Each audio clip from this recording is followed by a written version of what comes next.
sometimes in this life, it can feel that we are overlooked. And through my discussions with various individuals lately, a key phrase continues to be spoken. And that phrase is, I don't know if people see me, or when they receive whatever it is they're looking for or need, they're saying, I felt seen. And so I took that to God in prayer and prayed about it. And what he gave me is, and I'll just title this, Who Sees Me? And this is part one. And then I'll have a part two. Part one is going to be coming out of Genesis chapter 16, verses 1 through 13. And our main character is going to be Hagar. And the setup is basically you have a slave woman named Hagar. And you'll see as I read the story that she really wasn't seen for who she is. And so I hope this helps someone. And so let's go to Genesis chapter 16, verse 1, and it reads as follows. Now Sarai, Abram's wife, bare him no children, and she had an handmaid, an Egyptian, whose name was Hagar. So we can say that this handmaid was synonymous with, she was a household slave.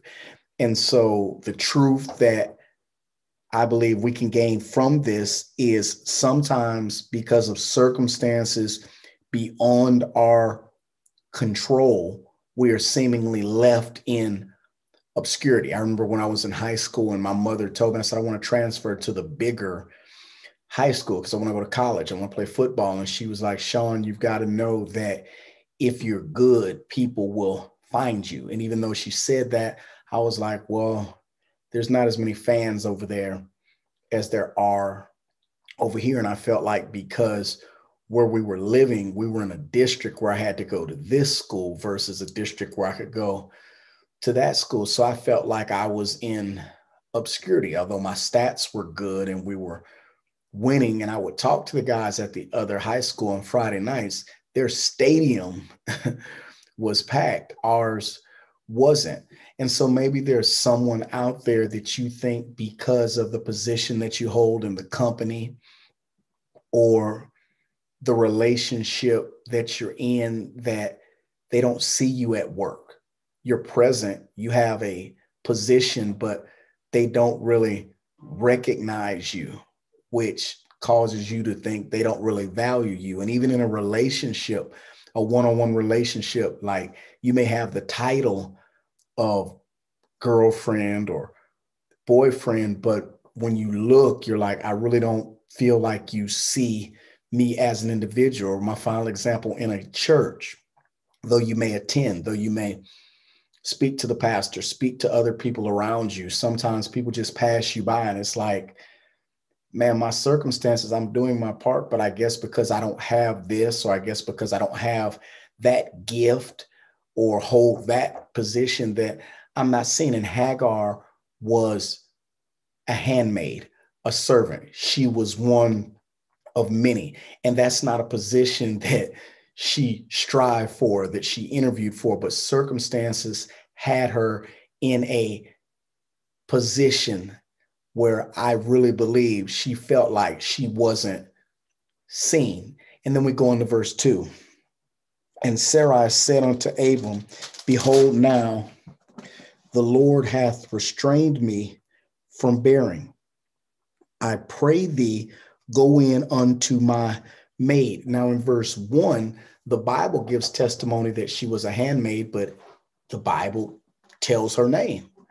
But when Sarai refers to her in speaking with her husband, she just basically says, say, look, why don't you go sleep with my slave? Now, back in those times when a woman couldn't have a child, she could take her slave or her handmaid and cause her to go into her husband, and the baby that was produced out of that relationship between the slave or the handmaid with the husband was considered her child, but she didn't say go into Hagar. And just speaking humanly, it wasn't even personal for her. She's just like, this is my slave. I'll do with her what I want to do with her. Go in to her and sleep with her. And so that brings out another point. When we don't feel seen, that doesn't stop us from feeling used. What that looks like is the single woman in churches. People don't call you just to ask, how are you doing? They don't invite you out to dinner necessarily just for your company. I'm speaking about in a group context. But when they need a babysitter, or when they need a Sunday school teacher, or when they need different services performed, oh, let's call the single woman, the single man. They don't invite you over to dinner just for your company. They don't invite you to come help out at the church just because you're a great guy, but they will use you. And I'm not saying they're wrong, but I'm just making or hoping that the truth comes out, that although I'm not seen as an individual person or feeling recognized, that doesn't stop people from using me. Though Hagar was a slave, though she was a handmaid, and the woman that owned her or had authority over her, who was Sarah, when she said, hey, look, go use her body to produce me a child, she didn't even call her name. She just looked at her as a means to an end. Have you ever felt like that? Have you felt like the company, the church, the individual, they didn't see you as a person, but when it came time to do something, when it came time to produce, when it came time that a body was needed, they call you? Verse 3, and it says, and Sarah, Abram's wife, took Hagar, her maid, the Egyptian, after Abram had dwelt 10 years in the land of Canaan, and gave her to her husband, Abram, to be his wife. Hagar was not given a choice. And so many times when we don't feel seen in the church, in the relationship, on the job, and we are used because of the position we hold, whether that's a title of girlfriend or boyfriend, whether that's a title of a member, or whether that's in the company, you're a secretary, or you are a janitor, or you are just one of the associates. They're going to use you, and they're going to use you based upon the title. And that can cause some things to take place. I understand what it is to have a gift or a talent, and you don't call a check on me. You don't call to just say hello. But when you want something or you need something, whether it's a prayer, whether it's understanding of the scripture, oh, I'll call him. But them, sometimes they don't even know your name. Somebody say, I was thinking about you, and hey, can you tell me what this means? And they'll sit there attentively and listen. They'll even come back and say, hey, I thank you for that, but you don't even know my name. Who sees you? The Bible goes on in verse 4, and it says, and he went in unto Hagar, and she conceived. And when she saw that she had conceived, her mistress was despised in her eyes. Simply put, just think about Hagar. I'm never really called. I'm just one of the handmaids. And when it comes time for me to do acts of service, you call me, but you really don't know me. So that means you don't really see me. You just see someone to perform, but you don't know who I am as a person. What does that do emotionally to an individual? I'll share what it did to Hagar. Hagar was called in, hey, I want you to go in and sleep with my husband. She automatically understands, Hagar automatically understands, I'm going to do it and produce a baby. Well, my personal belief system is no matter how hard you try, you can't have a child without God being involved. People pay thousands of dollars and can't have children. People are pregnant all across the United States. And it's a sad fact to say a lot of them are born stillborn or have miscarriages, no matter what they do, no matter how good the doctors are, no matter how safe they are. So I believe that for a baby to be brought into this world, God is intimately involved. And so when Hagar goes in and she has intercourse with Abram, well, it's discovered that now she has a child. And in verse 4 says, when she realized that she was pregnant, she began to basically look wrongly at Sarah. And the way that I would define that is when something good happened to this woman who felt like she wasn't seen, she felt more vindicated than blessed. And so what that looks like in the company when you finally get a raise or you finally get a different position that you know you were qualified for, you know that you really want, instead of using it properly, you feel vindicated, like you held me back for so long. Or I remember when she got it. I remember when he got it. And now that I've got it, see me. And that vindication caused her to look at Sarai in a strange manner that basically was like gloating, like, I'm able to get pregnant. You can't. Sometimes because we feel like we are not seen or recognized, even if it's a fact by others, when God blesses us, we don't use the blessing to glorify him, or we don't use it in a healthy way, because all that pent up and stored up anger or resentment or hurt because people hadn't seen me, but they used me over and over and over again. When we finally get something, we don't know how to behave with it. So we gloat, or we're arrogant, or we're prideful, or we're mean spirited about it. And this is what happened with Hagar. Who could blame her? I'm not saying she was right, but I'm saying when you've been looked over, looked past so long, and the only time people speak to you is when they want to use you, what other circumstances will be created in you other than anger or bitterness? It's not that you have to be mad. It's not that you have to be bitter, but we're dealing right with where a lot of people are at. And so I just really want you to look at, no matter how much you've been overlooked, no matter how much people look past you, when you are recognized, when something good happens to you, don't misuse it. Don't misappropriate it. Don't hold it over other people's heads, because when you do that, just what happened to Hagar is going to happen to you. The Bible goes on to say in verse 5, and Sarai said unto Abram, my wrong be upon thee. I have given my maid unto thy bosom. And when she saw that she conceived, I was despised in her eyes. The Lord judged between me and thee. But Abram said unto Sarai, behold, thy maid is in thy hand. Do to her as it pleaseth thee. And when Sarah dealt hardly with her, she fled from her face. Simply put, when Hagar, feeling vindicated, I believe, looked at Sarah like, I was able to give him a child, you can't. Sarah acted out and went to her husband and not only blamed him, but asked him to do something about it. And the husband was like, say, I slept with her. She has a child.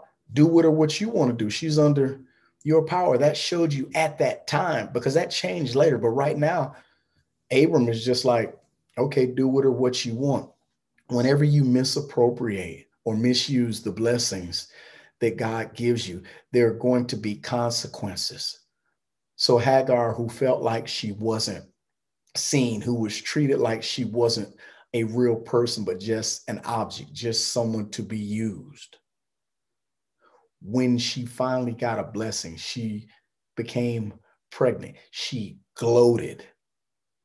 She demonstrated an attitude towards Sarai that created a consequence of Sarai being upset and angry and dealing with her harshly. the times that you have been seen or you have been recognized or something good has happened to you, have you handled it properly when it's the same people who haven't recognized you, hadn't really seen you or paid you attention? Do you just take it in stride and behave accordingly? Or do you let them know how you feel? Or do you become puffed up? Like, look at me now. I don't know, but I can just tell you that if you misappropriate a blessing, there are going to be consequences. And the consequences were Sarai treated Hagar harshly. And so Hagar did what a lot of people do. When we're treated harshly, we get up out of those circumstances, whether it's a job, whether it's a church, or it's a relationship. It's like, we don't need this, but I need you to keep a key phrase in mind. Hagar had a child that Sarai wanted. And though Sarai was mistreating Hagar, she didn't want her to run away. That's Sarai's part. But where is God at in all this? Because this is a story in the Bible. So we've got to know that God is involved. Glad you asked. Here we go. Picking up on verse 7. And the angel of the Lord found her by a fountain of water in the wilderness, by the fountain in the way of Shur. And he said, Hagar, Sarai's maid, whence camest thou, and whither wilt thou go? And she said, I flee from the face of my mistress Sarai. And the angel of the Lord said unto her, return to thy mistress and submit thyself under her hands.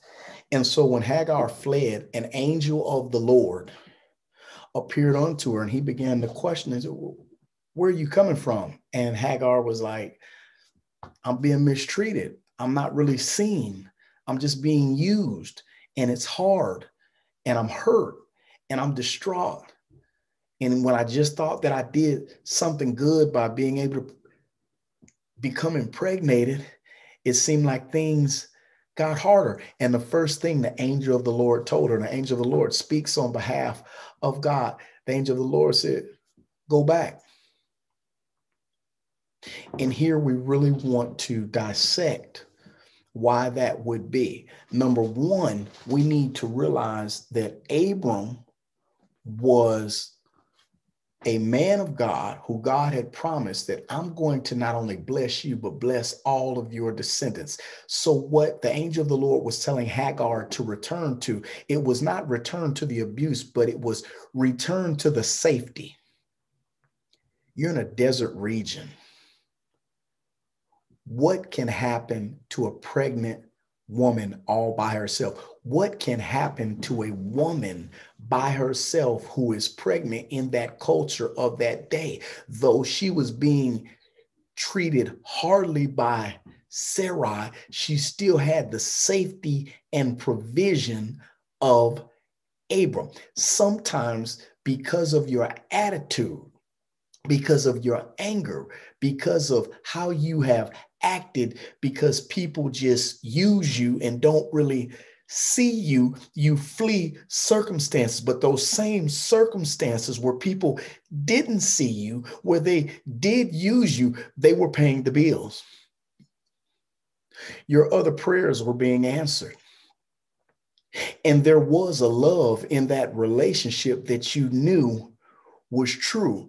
And if God is saying, go back, he's not primarily saying go back to the verbal mental abuse. He's saying go back to this womb of protection that I have decided will not only protect you physically, but will build you and mature you in a manner that I have allowed it to take place.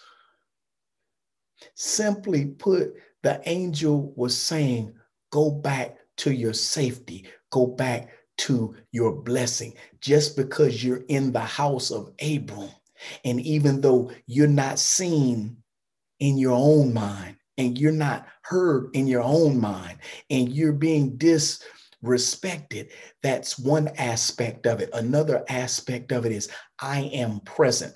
I see the misuse. I see the overlooking. I see it all. And I am intimately involved in everything. But you've got to stay in the circumstances that I allow. I'm not saying stay in a abusive relationship, but I'm saying consider the context of it all and not just the moments you don't like. It is a job. It is a relationship.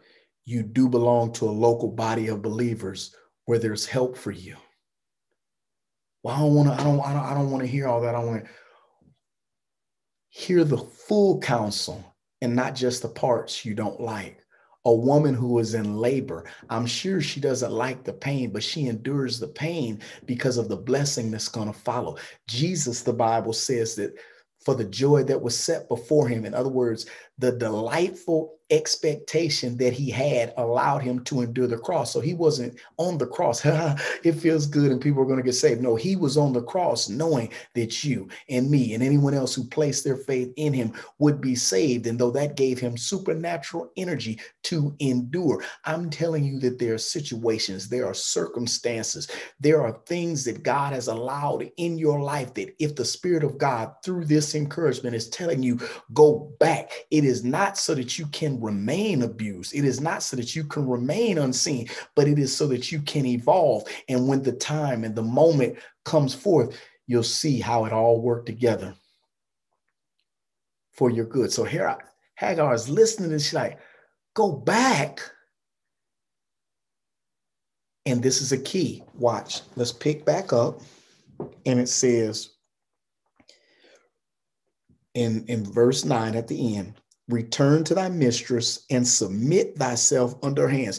Don't just go back, but the same woman who didn't recognize you, the same woman who's using you, submit. You've got to understand that when God is giving a set of instructions that seem to defy logic, that he's not only involved, but he's going to bring a supernatural blessing out of it. Because otherwise, God is telling us to be a pain freak, to enjoy pain, enjoy abuse. And I want to be clear because there are many situations and circumstances that some of you are going through where you're like, you telling me to go back? I'm telling you, if God is telling you, don't leave the job, don't leave the church, don't leave the relationship, don't you do it. But no, the only reason you're not doing it is because you have a delightful expectation that since God is saying remain and God is saying submit, that he's going to work some good. And it goes on and says, and the angel of the Lord said unto her, I will multiply thy seed exceedingly. He understood that Hagar was like, this doesn't make sense, but he was saying, I'm going to bless you. This is God speaking, saying, I'm going to bless you. I understand how you feel about it. I understand that you don't feel seen, but do you understand that I have orchestrated a series of events, and even though they didn't see you, they didn't hear you, they didn't recognize you, I do. And the Bible goes on to say, and the angel of the Lord said unto her, I will multiply thy seed exceedingly, that it shall not be numbered for a multitude. And the angel of the Lord said unto her, behold, thou art with child and shalt bear a son, and shalt call his name Ishmael, because the Lord hath heard thy affliction, and he will be a wild man. His hand will be against every man, and every man's hand against him, and he shall dwell in the presence of all his brethren. In this text, the principle is not that God sees you as an individual and I'm going to bless you. That's going to be next week's lesson. This week's lesson is God sees everything. The angel of the Lord understood. I see how you've been mistreated. I recognize every event that has taken place. I've heard every tear. And the reason that I need to clarify what this sees means, because it says in verse 13, and she called the name of the Lord that spake unto her, thou God seest me. This was not a see just, I see you as an individual. That's going to be covered next week when God looks and says, I see you as an individual. This was God. I realize that you see everything. And so the thoughts that people had towards me, the people that passed me by, for 2021 example, the promotions that were given, the people who walked past me in the church, the parties I wasn't invited to, the recognition that I just wasn't like, when something good happens and people just celebrate, they didn't even pay attention to me over at my desk. They were just all over there. God sees it all, not just you as an individual, but I see everything. I see the thoughts towards you. I see the actions towards you, but I see the whole picture. And when the angel of the Lord told her that, I see everything. Look at the response that was elicited out of Hagar. It says, and she called the name of the Lord that spake unto her, thou God seest. So she recognized the divinity in the angel of the Lord. And she said, for she said, have I also here looked after him that seeth me? She was simply saying, I realize that you just don't see my physical actions, but you see everything I've gone through. You see that I'm a slave. You see that I'm a handmaid. You saw the night that I slept with Abram. You saw the conversations in the corner about me. You saw the people that laughed at me. You see everything. And when she realized that God saw everything, that gave her a confidence to say, have I also here looked after him that seeth me? That made her have a confidence to say, not only do you see me, you see everything. And that is so mind-blowing that I'm going to take this moment right now to say, I see you. And for the first time in her life, she recognized the one true God as not just one who was personally involved in seeing her, but one who saw everything about her. And that's what she needed to know at that moment. And right now, if somebody needs to know, what do I have to look forward to? Because I'm just obscure. I'm overlooked. I've been used. I'm running from some situations. I'm letting you know God saw the situation before you were ever born. God sees the situations that you don't even know about that relate to you. And so if he can see all that, he certainly sees you as an individual. And if you can receive the revelation that God sees it all, it will elicit, it will provoke something in you that's spiritual, that doesn't come by my words, doesn't come by my wisdom, but it comes with a revelation. That means God has given you an understanding. I see it all. And if you realize that, you'll trust me in it all. Not just what you want, not just what you like, but since you know I see it all, you know I'm involved in it all. And there's a promise in the word of God that says all things work together for the good of those who love God, who are called according to his purpose. It might not be pretty, and generally it's painful. But if you can receive today that God sees it all, you can receive a peace that because God sees it all, he's going to bring it all together to work for your good. Now that's part one. And the truth is God sees it all, everything. And next week, I'll be coming out of Exodus to tell you particularly how God sees you as an individual. So God bless you.